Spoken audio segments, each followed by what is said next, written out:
Hello，大家好，今日係分享來自我家姐嘅 recipe 魚頭鱸。佢嘅湯底好鮮甜，因為佢有魚同埋菜嘅精華。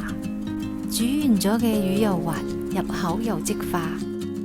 不妨睇下點樣煮。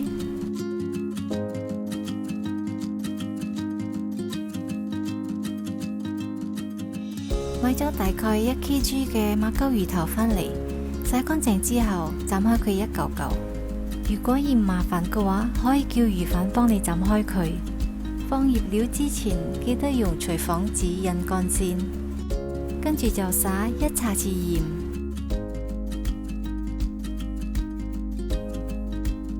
半茶匙胡椒粉，2湯匙生抽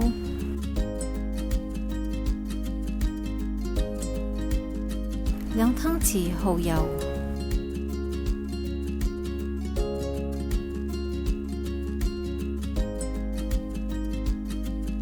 ，1湯匙紹興酒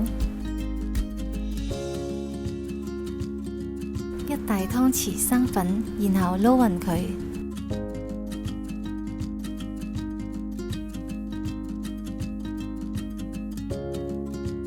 最後再落少少麻油，呢啲魚又滑又香，醃佢至少都要半個鐘。醃緊嘅同時，我哋去準備其他材料，準備少少薑片、5啟蒜頭、少少蔥白同埋1粒大蔥，然後備用。我係會用半棵黃芽白，最好就用淡鹽水浸佢半個鐘，洗走啲農藥。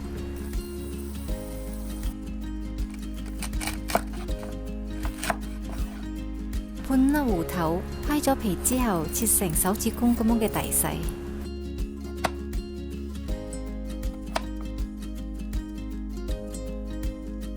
再加1條紅蘿蔔同埋1粒番茄，分別切開佢。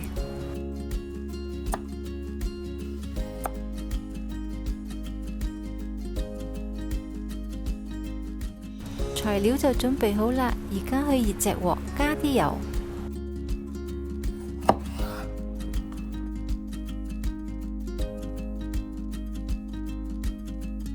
用支筷子試下啲油溫，當你睇到有泡泡，啲油溫就係夠熱。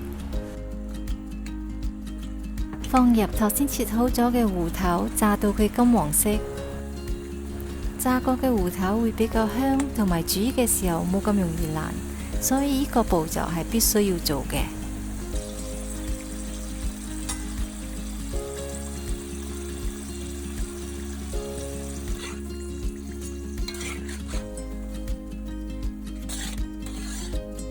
撈起炸好咗嘅芋頭，用返同一隻鑊同埋個油。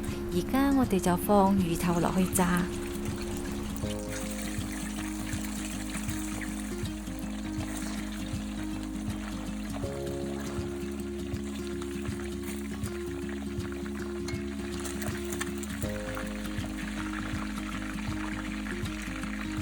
炸到啲魚兩邊都金黃色，就為之 OK 㗎喇。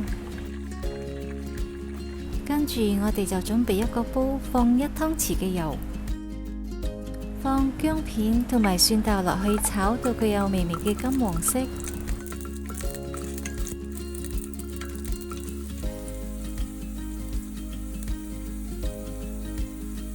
然後先至放入蔥白同埋大蔥，繼續爆香佢。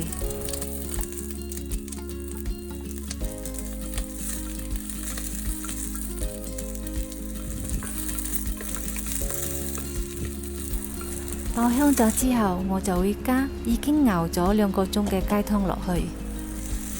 如果唔用雞湯，淨係用清水都冇問題。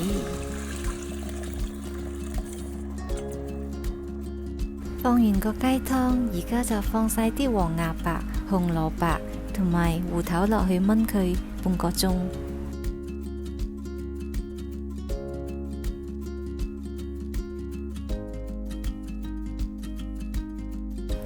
至於水嘅份量，啱啱冚過食材就已經足夠，因為黃芽白煮完之後仲會出水。煮咗半個鐘，我哋而家就落埋炸好咗嘅魚頭同埋番茄。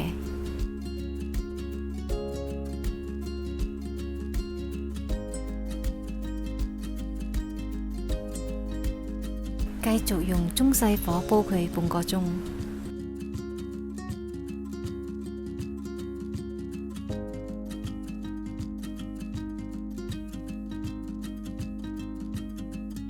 哇，真係好香啊！再撒少少鹽、糖同埋胡椒粉。